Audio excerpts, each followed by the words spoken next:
Le kumu pe masanzole zonge pa ya nkolo Yesu Kristo oyo apesi biso possibilité la mu na mukolo lelo tozonga na isusu na ba mission na biso ya lidap sima ya mwa mikolo oyo boyoki mungungu ya mwana na binote Placide Nkoso pona oyo itali ba responsabilité sociale mususu o epemata ki biso te tukoka ko solola na bino poso eleki yango siko to kumisiye pe to pesiye lisusu grâce pe le kumu na opportunité apesi biso lelo tika ete kimia na ezela kati na mabota na biso bisika nyonso bozali kolanda biso bandeko les États d'Amérique, bandeko na Europe, na Afrique, Afrique du Sud, na mboka Congo, bandeko na awa na Asie, na Corée du Sud, na Japon, na Chine, na Nouvelle-Zélande bisika na pesi mbote na président Bopena Nkumu, awa na mboka Australie, tika ete kimia eza na kati na mabote na biso. Yango lelo na zongle susu mwa muke ko meka ko répondre ba question ebele o bandeko ba komeli ngai pe peut-être boka ki moi silence na ngai ezali ko zanga ko pesa bino importance te mais ezali quelques responsabilités na ngoti koloba na o etali société ya o tuvani awa pamba te mundele pe ayebi ndenge nini ya ko utiliser biso pe ko pesa biso ba charge sans que mbala mususu yomoko olinga. C'est comme ça que nous voulons aussi que Lobby Congo pe ezala moto na moto se sentir responsable na bisika azali. Yangwana lelo na komeka ko répondre moi mituna o bat komelinga bituna ebele question liboso ba tuninga ina meka ko réagir na o Italie liwa ya nkondo lutumba simaro ceux qui nazalaka pe moko ya bato ba pesa katation na musique eloko na kokoloba pe eloko na constater na liwa na ye. Ça c'est un aspect de komeka pe ko répondre na yango. Deuxième aspect pe o Italie makambo ya mboka politique zana ndeko moko ndeko Didier Kiasukula oyo akomelinga ezali mutu moko tokomanaka mbala mingi pe na répondre mbala mingi mais azo nsumu mutu na wana pamba te na oyo Italie Félix wa Kanambe Chilombo wa Kanambe na pouvoir na ye oyo azwaki na ndenge ya koumba population na deal asalaki na ba envahisseur ba occupant akomelinga mbala liboso ya bisinga ete est-ce que possibilité à parce que processus à libération ezali processus moulaï to kena étape par étape. Première étape to lingaki d'abord liboso to zala na mona ya nsome kulu Kongo za la président. Le reste des problèmes ezaka na malembe sika oyo quel que soit ndenge Chilombo a ce pouvoir et c'est moi l'ité to soutenir pour que malembe to benga na ba occupant na répondre à mbala ebele pe azwa ba réponse na ba émission na biso.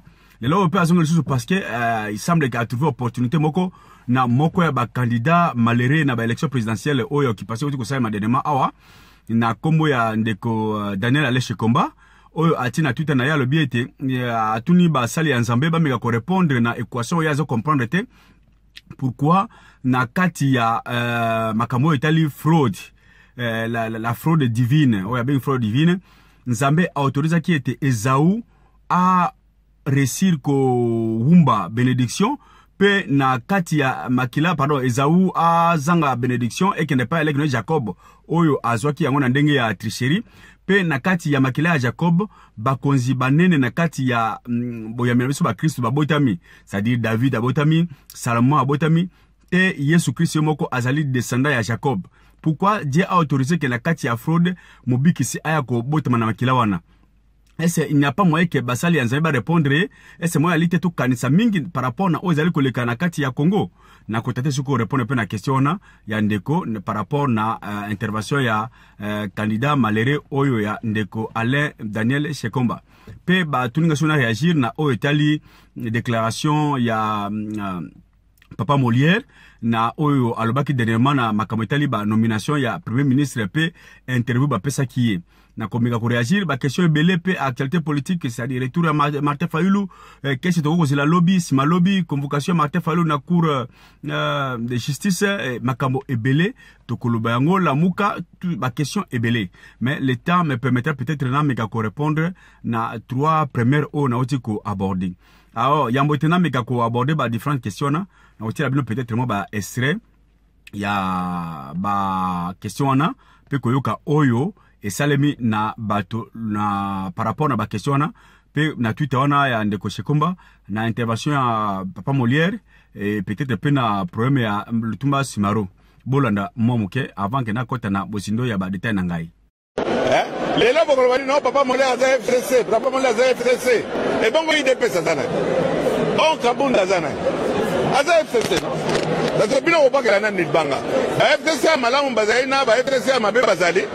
Bideo to za FCC, il dépêche à côté FCC. Baza balier. Parce que FCC ça m'a fait, et bon, le président Félix Tshisekedi, d'accord, ça n'a pas FCC. FCC n'est pas président Félix, ou le président Félix. C'est kiff, papa, dans la quai, pas dans l'île. C'est kiff. Tant que nous avons il y a tranquillité, tout va profiter. Ça doit être dynamique et nous, on va faire des ennemis. Nassi Lakoutaïna, le président de la République, Joseph Kabila. Nassi Lakoutaïna peut la Félix Tshisekedi. Chilombo, ça se bino Sabolina Sani. Naluka Fayulu. Ah, Fayulu, Azan n'a pas de roya. Mais voilà, dans la commune politique, il faut faire la même attention. FCC, ça m'a fait. Alors, Botouna battu à IDPS. Botouna battu à IDPS. Taliban, FCC, est-ce que ça m'a fait? Mais pas moi, on va faire la carte. Pas moi, on va faire la carte. N'a la vice-président de l'Assemblée nationale. C'est l'IDPS représenté par Jean-Marc Kaboun. Alors, Nana Mabena, Tozo le Mboka, et qui n'est pas Nimoka Malamu, puisqu'il y en a marre, social les athées, bon les athées, rien ne change. Et pendant la zone on a fait, rien ne changera. Le peuple congolais, c'est le nouveau ministre, critère pour le nouveau ministre. Premier ministre. Quel critère pour le nouveau premier ministre qui va remplacer Bruno Tshibala?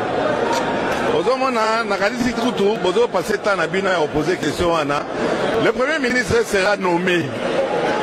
C'est malheureux. Il ne sera pas élu. Le premier ministre sera nommé. Comment veut-il donc à ça critère, il y a un premier ministre qui sera nommé. Nous tous nous savons très bien qu'il sera nommé.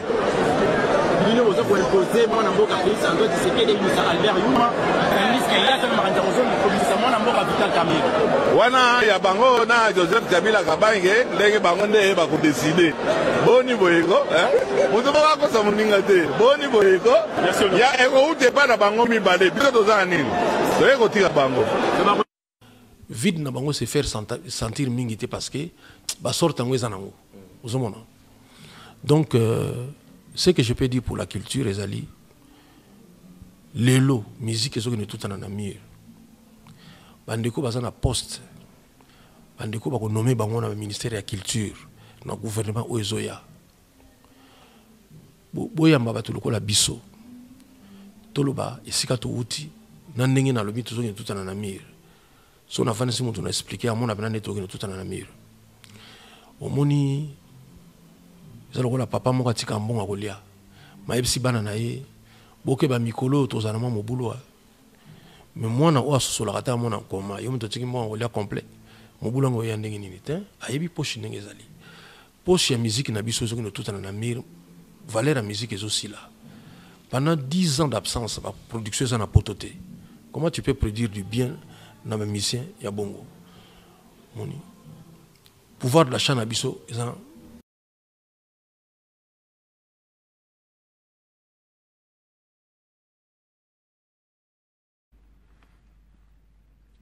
bien, bande konakanisi bomoni ba quelques vidéos wana n'est-ce pas relative na oyo na lingina répondre lelo. Nakobana d'abord na question ya papa Molière. Nakanisi bolandi vidéo wana bisinyo peut bolanda yango mingi, mais c'est tout à fait normal que na pesa pe abiso point de vue malgré ce retard, mieux vaut cause en retard que kozanga. C'est très important. Ezali moi pas mingi mais na ko zongla sur aspect ya sagesse. Pour sagesse pe zali eloko moko to sengeli na yango na bitumba oyo to zali na kati ya libération ya mboka.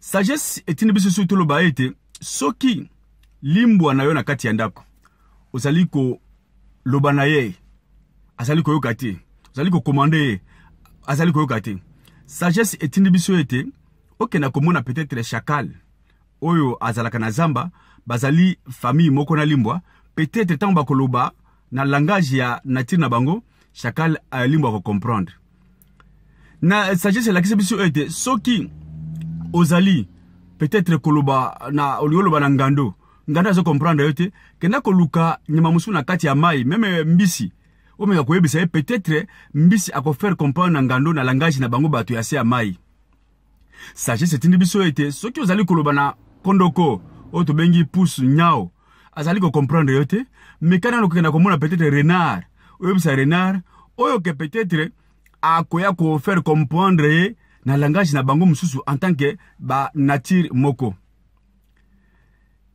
c'est à peu près ça. Ceux qui tous allés koloba, peut-être ba combattants, ba résistants, biso peut-être ba radicaux, ba tuboye, ba extrémistes, na makambo ya mboka, ba toazo comprendre te, ba zo kopesa biso ba qualificatif nyoso, ba haine, jalousie, peut-être tout ça comme on a pas si boye. Mais peut-être tango moto o azana kati ya famille wana koyebisa bino, bala msu bokondimela ye parce que azana kati ya famille wana, pe azali na opulence, kolia malamu, kozwa mbongo, mais elle on est tini ye alo baboye. C'est la conscience, c'est très important. Tant que bolandi discours ya papa Molière, ndenge so bolandi yango. Moi ça fait mal. Na leli na motema ngai, pe pesimawa. Et quelque part aussi pe pesinga esengo parce que il y a un aspect de la conscience. La conscience a parlé. Papa Molière d'abord a titulé la liboso to botangi elonginaye, botali parler elonginaye. Asa ko seka. Ezali o babengaka sourire jaune. Ezali lokolo ba kinwa ko seka ya mutu akwei na vélo. Azali koseka. Et ça passe. Et lui, on n'en paie rien. Je n'en paie rien. Lelo o na kati ya mboka, ceux qui ont évolué politiquement, il faut collaborer avec Kabila parce que c'est lui le tenant et les aboutissants il y a politique ya mboka. Ah c'est qui? Oh bolingi na moni président sortant, na moni président Félix, na bolingi na moni Martin Fayulu. Ya zana poto. Ah c'est qui? C'est pour montrer que la politique quel que soit la victoire de Martin Fayulu, mais la réalité sur le terrain, il faut que la réalité sur le terrain.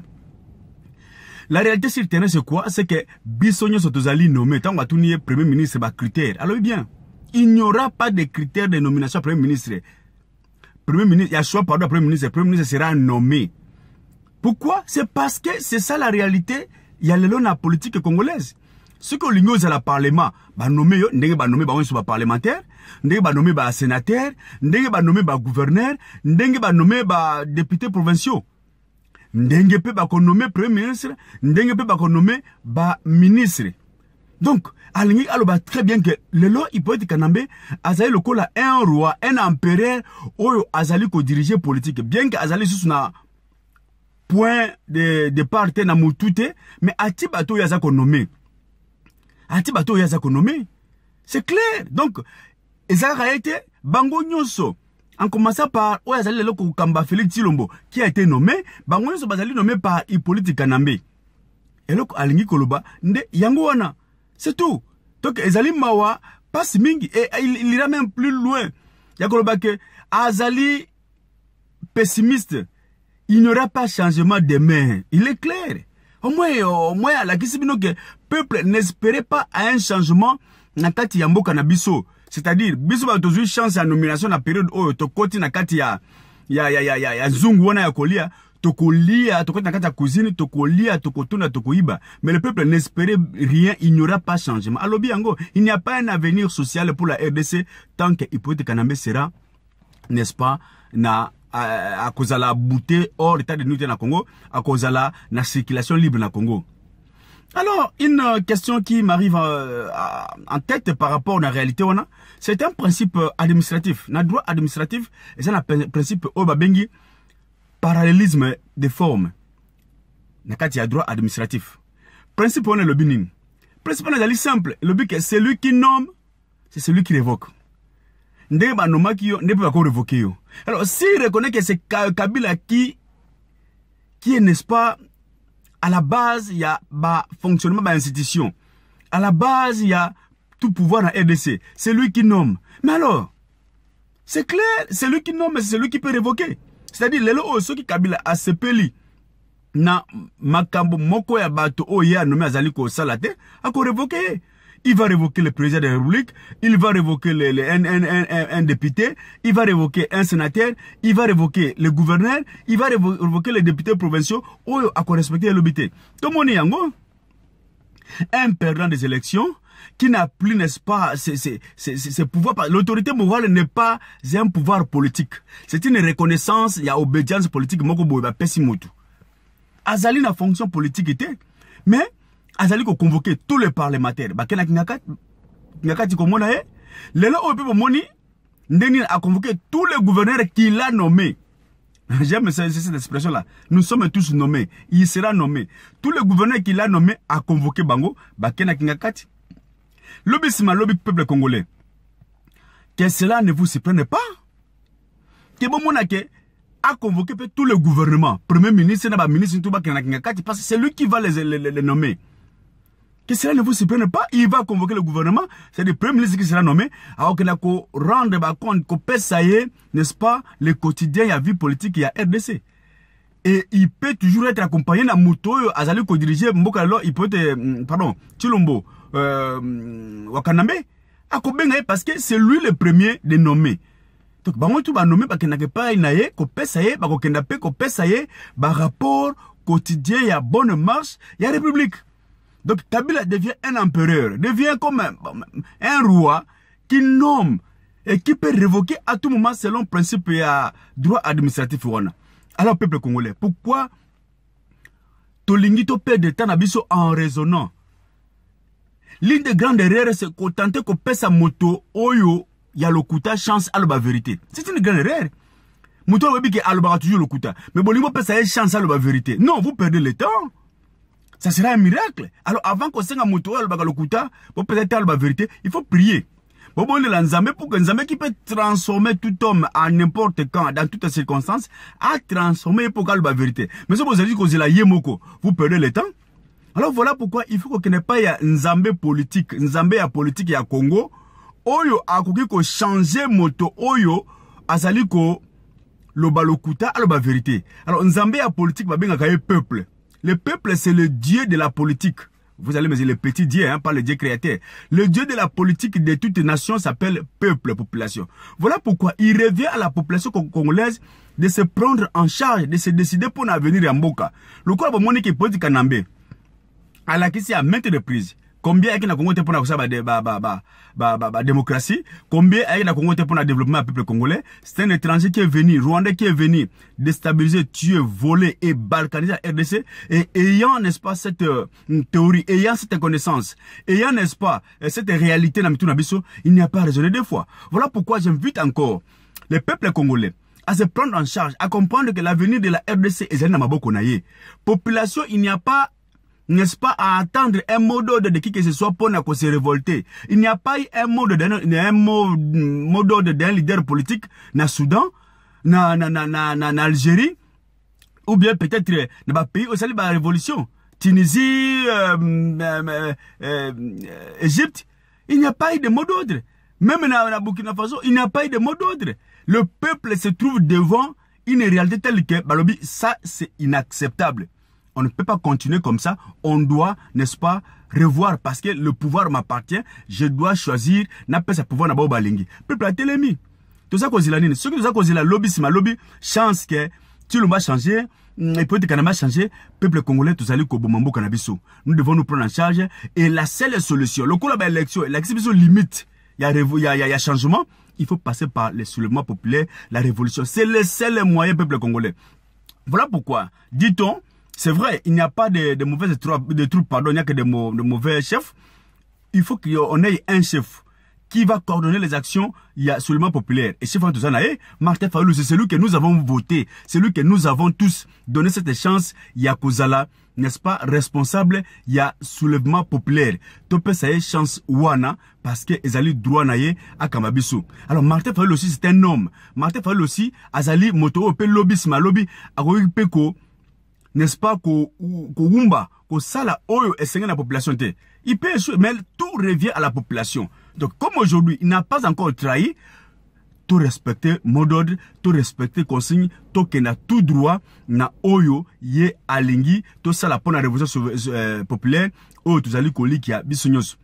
Donc voilà, il n'y a pas de tel jour, c'est la révolution, c'est la prise de conscience, pour voir que tu vas pourquoi tous ali kosa la révolution pour na bosomi ekolo na biso, on a tous les éléments parce que Hippolyte Kanambe prend tout le pouvoir na objectif yaki na onakati ya Congo. Voilà pourquoi le chemin de la révolution est incontournable par rapport à la réalité de la politique. Tshilombo ne fera rien au Congo. Bana ensemble ekolo Congo, Tshilombo ne fera rien. Même ceux qui l'ont tongi pont, a inauguré pont, a salimo hôpital, a salimo balabala boy. Ça sont les plans sociaux et là tout homme a droit à coller, tout homme a droit à zoabilo, c'est élémentaire dans la vie. Mais le vrai problème du Congo qui est la libération.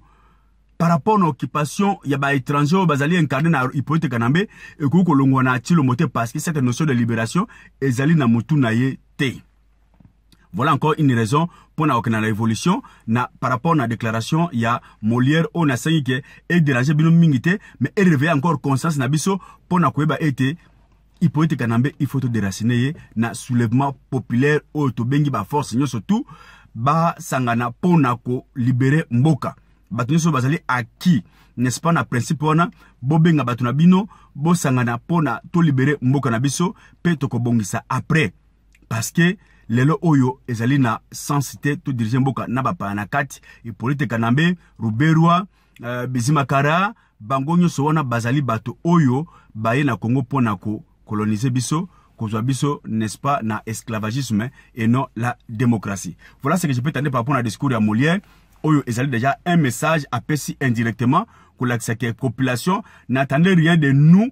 Tant que nous serons là, tant que nous allons gérer ces mandats, n'attendez rien de nous parce que nous allons faire rapport à celui qui nous a nommés et non à la volonté de la population parce que vota qui bisote mais tous là qui nommé. C'est tout ce qu'on peut dire par rapport à message naïe. Revenons à la question au Italie aspect il y a Papa Lutumba Simaro.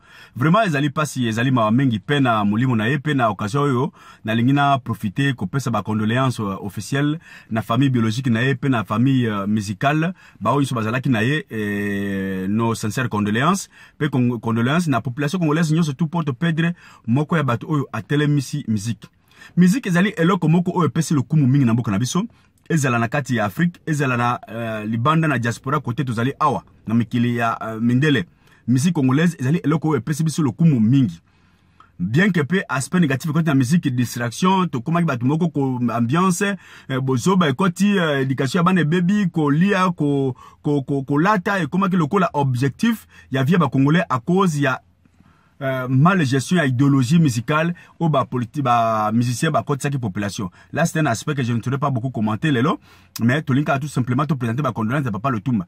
Pambate musique a pas Lutumba. Tout congolais ngai moko pe lokola azali toujours na un souvenir na moko ya banzembo ya Lutumba oyo ezongisa kabiso kukanisa mokili bisika to wuti bisika pe tozali kokenda. Aspect wana ezali pe ko faire comprendre nga ke nakati ya vie photo zalaka très sage. C'est-à-dire l'homme a 3 étapes na vie ya naye, le passé, le présent et l'avenir. Il y a 3 étapes pour nous sengeliko bongisa yango. On connaît le passé, touti bisika touti, toyebi yango, bisika tozali toyebi yango, mais bisika tozali kokenda toyebi yango te.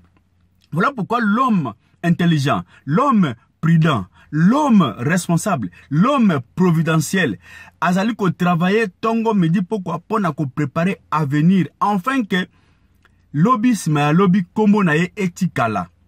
Oboti bana bako tikala makila akila bana na yo ezo continuer ko tikala, c'est déjà un lignage oyo au protéger au sali musala au sali ba œuvre oyo ke ata okufi sima lobby ba kombo na yo, c'est encore une façon de protéger kombo na yo, c'est très important. Alors, le petit regret c'est quoi? Sur le tel oyo ba grande star ya musique congolaise bazali ko kufa et une année 2 ans après tout sali ko bossela bango mingi. Pourquoi? C'est parce que il y a du flou, il n'y a pas un avenir au côté que lobby peuple a ses souvenirs na bango. Lobby il y a 2 ans to uti ko perdre Papa Wemba. Lelo otango so bozali ko tala. Ce qui ici il faut qu'on parle de échiquier il y a ba souvenir. Bozo mona ke ezako kita toujours.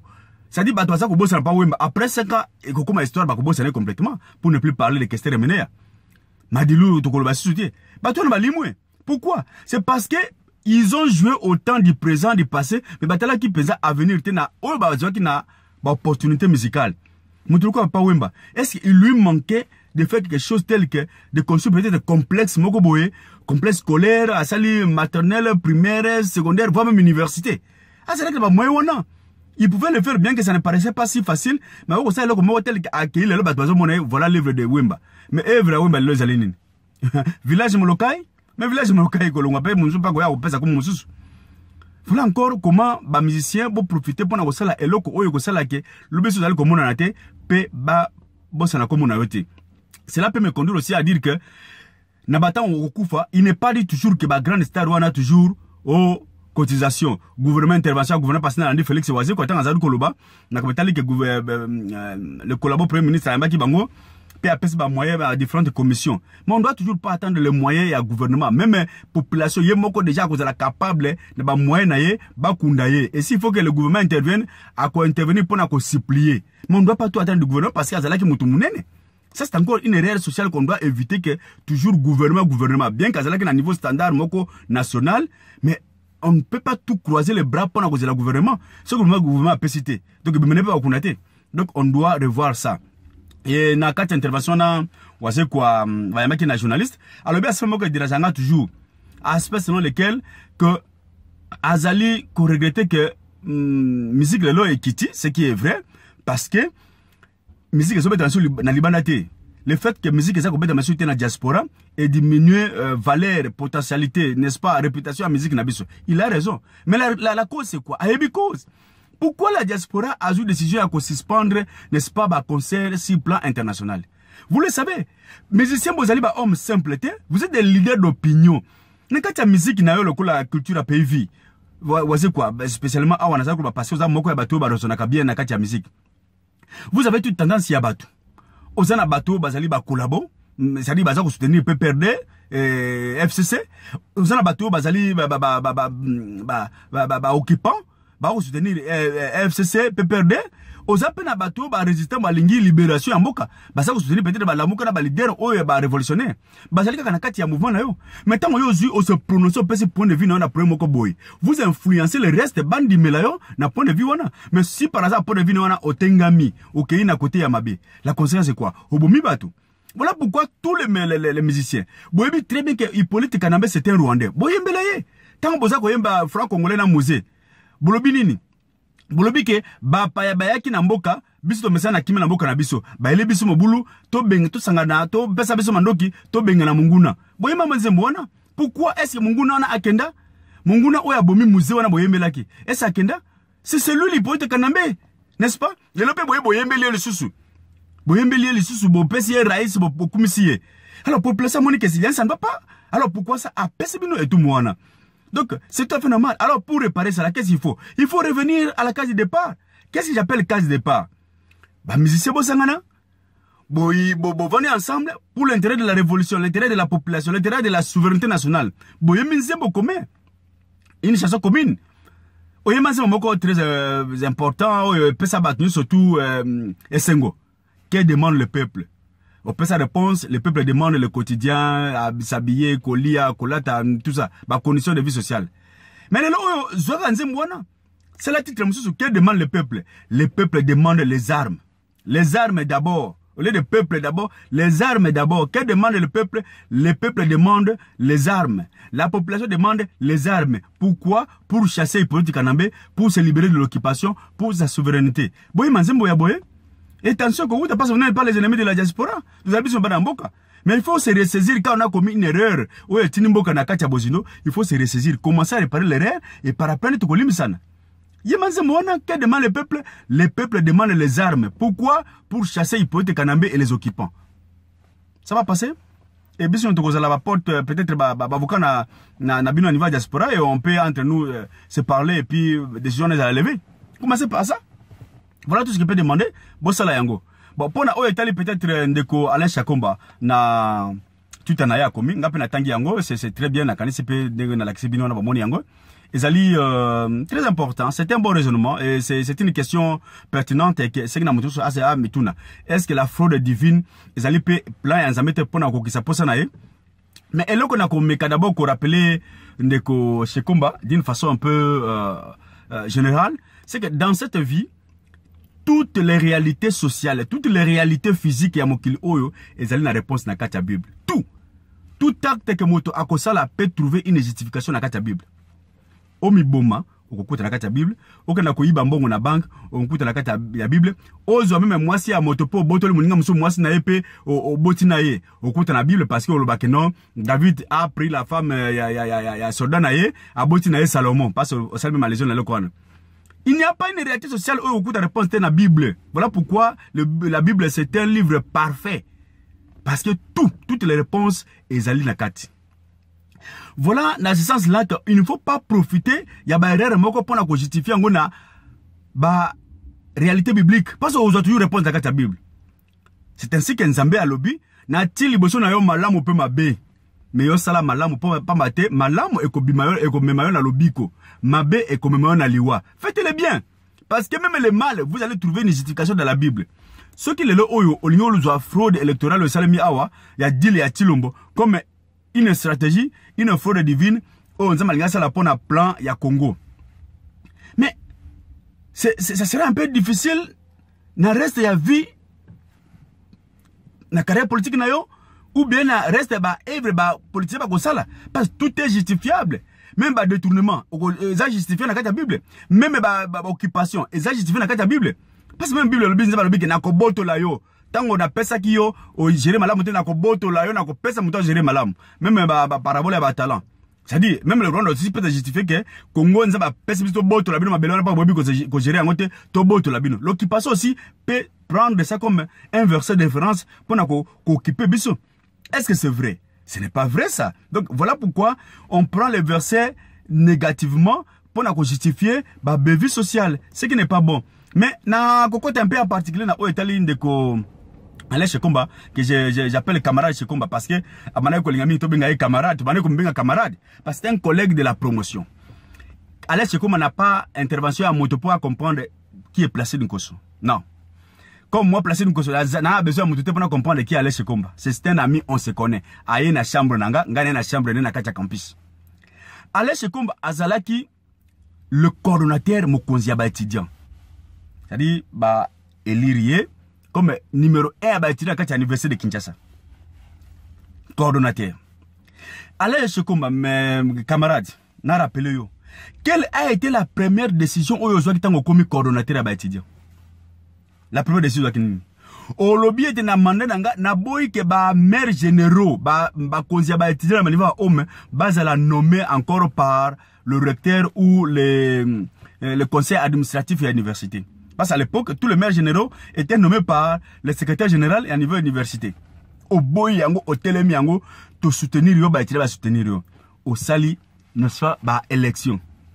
Bah l'élection c'est là qui est une nga placé dans Koso na yeko la nommé par Eli maire général na kati ya homme ozela qui redoutable homme ozela qui homme moko ya chaud na kati ya université homme 10 parce que ezala qui ko égorgé presque ba tous les ex-phases na régime Mobutu na kati ya homme 10 boyebi oselema ki na mois de décembre le 1er décembre je crois ya tango after le koti. Oh, c'est la homme 10. Et c'est là que Omo ba ex face ba vana kimingi. Et moi j'ai été élu maire général à Omowana. On se connaît très bien. Alain Oyebi Moboulini ba difficulté nous mener la 4 université pas de télémé la CPP. Tant Kabila aye ko boya politique ça les manakati à université. Aye ko de politiser milieu universitaire. Atika ka CPP biso de télémé que CPP ko fonctionner té. To télémé la yango. To koti ba prison na beloko na aller chez Komba. Je ne peux plus repérer si c'est ça. Pourquoi vous avez insisté que bac na ba élection? Parce que vous vous êtes rendu compte que il y a des maires généraux qui dirigeaient les na ba homme au bazala qui na ba assise populaire te balinga ki bangote ko yiba mbongo salité ko détruire et puis il n'y avait pas vraiment une ambiance entre ba leader wana ba étudiants. Les étudiants souffraient de l'estage ba toilette mabe au boy obi que il faut ba tirer le moko pona ba to Bolingi, n'est-ce pas Makambabino? Mais qu'est-ce qu'on appelle ça? C'est la démocratie? Qu'est-ce qu'on appelle ça? C'est la voix du peuple? Mais c'est que les autorités faisaient à l'époque nommer maire généraux. C'est aussi le plan de Dieu. S'il faut prendre un triangle, un aspect, un angle, je voulais dire. C'est qu'on peut dire que nommer les maires généraux, c'était aussi un plan de Dieu. Est-ce que c'était bon ça? Non. Satan aussi a un plan. La fraude. Satan aussi, a un plan na ya diriger le monde, ya bandinga mabe. Donc je ne veux pas tellement m'atteler na loko wana. Mais na lingi, na, pesa moi aspect moka vana sili sa ko répondre aspect wana.